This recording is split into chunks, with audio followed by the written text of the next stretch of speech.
Fun. Very wild. What's the wildest thing you've seen so far?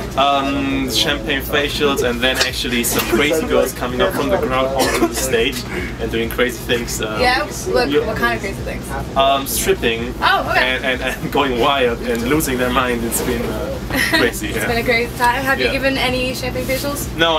I just play. I play my set, you know. You just play your set? Yeah, for me it's more about the music, and I let Kirill handle the crazy stuff. Understandable. EDM is blowing up in the States so fast. It's huge right now. For example, if I play a dubstep track to my parents, they go crazy, they hate it. So I think this kind of music just goes directly to the young crowd. That's why it's bigger in the young crowd.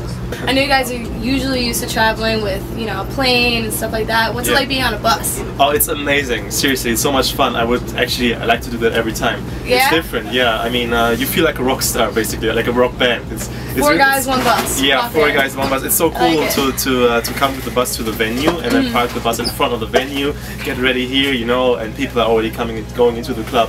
And we are getting ready here, and then going from the bus into the club. That's so cool. It's like, yeah, like a rock band. I mean, that's awesome too, to walk out of the bus and see your face while you're walking into the club. Yeah. This is your 7th stop in a week. It's 20 cities in 25 days. How do you keep focused? How do you keep yourself going? You know, like, how do you just push on? I think actually after a while you get into this sort of rhythm, because we play a show nearly every day. So basically, it's like a pattern. We play the show, we after party a bit, and then we sleep here in the bus while the driver is getting us to the next city. And then we get into the hotel, we refresh a bit, have some food, and maybe get a nap again. And then it's like, it's a pattern, so you're getting used to it, and actually after a while you don't want it to stop anymore. How's the vibe different here in America versus overseas? Here in America you have more of the real core ravers. That's so cool and that's so fun. A lot of animal hats, right? Yeah, and I totally like that culture, this rave culture, and at the moment that's what's happening here in America, and it's bigger than in Europe, for example.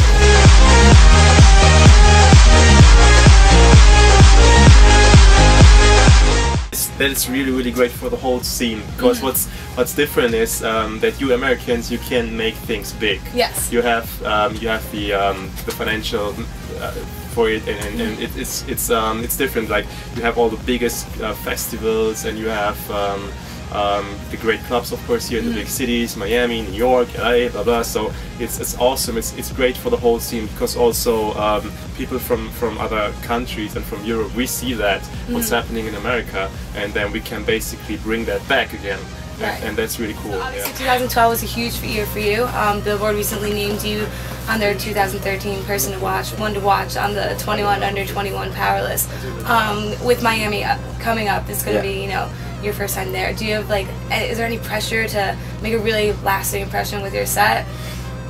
Yes, of course. I'm super excited about Miami. It's a dream come true, because you know, I'm a huge fan. Still, I'm a huge fan of Fedde Le Grand, and like 4 years ago, I know, he uploaded a couple of videos, like a small documentary about Miami, and I was like, man, the day that I play this main stage, I'm just going crazy. So then it's finally happening, so it's more than happy.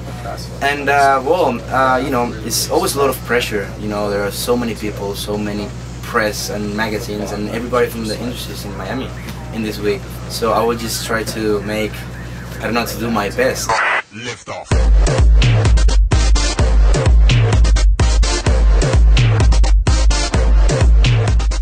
Creating stuff in the studio, is there ever a moment when you're just like, this is it, this is gonna hit people and they're gonna love it? Do you have moments like that where you just know? Yeah, usually after a while you get that experience and you know that, because as soon as you start to feel the track that you're doing in the studio, then you know it's right. There's like, usually sometimes you can work for a whole week and you don't have no idea. It's like, there's missing something, I don't know, you don't get to it, and then maybe you need to take a break sometimes, and then you get back to the studio, blah blah, you work again, and then there's this one moment, and then you start to feel it. You feel like maybe it's the melody, maybe it's the beat, something, and it gets you in the mood, and then you know that's right. Do you have any advice for anybody trying to break out, you know, into this? Yeah, totally. I think most important thing is be yourself.